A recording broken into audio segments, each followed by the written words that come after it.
Who doesn't love a wall? When the Israeli-Palestinian border was wide open, suicide bombers would cross over into Israel and blow themselves up along with a restaurant full of Israelis.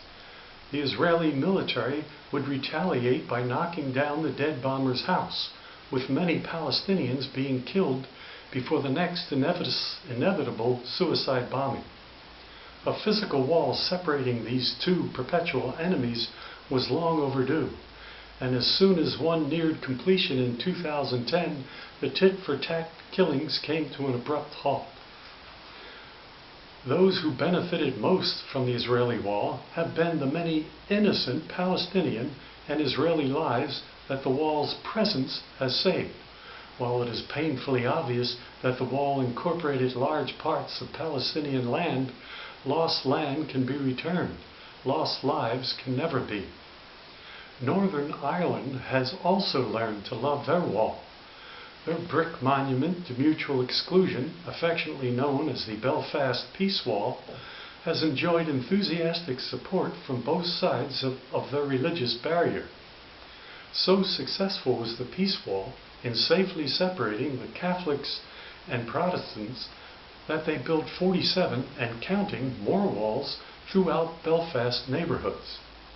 By contrast, tearing down an existing wall is not without its own nasty surprises.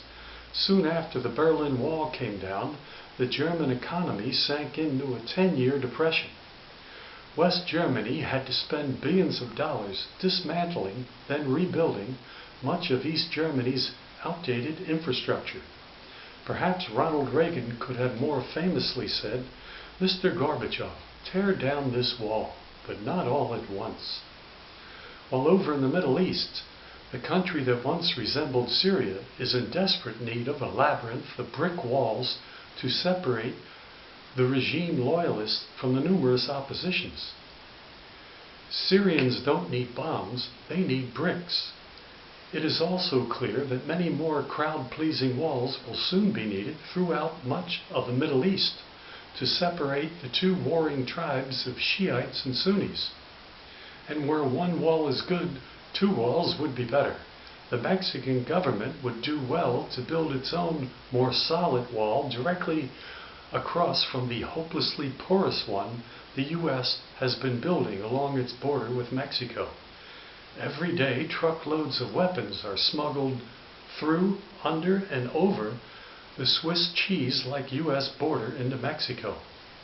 These same weapons are being used by drug cartels to kill thousands of innocent migrant workers, as well as assorted drug lords. The U.S. is no innocent bystander in Mexico's deadly war against itself. Indeed, because of North America's insatiable appetite for drugs, the U.S. is fueling Mexico's very own Hispanic Holocaust. Perhaps if Mexico has any bricks left over, they can send them to the Middle East with a note that reads, "From the rest of the world with love. Love your wall."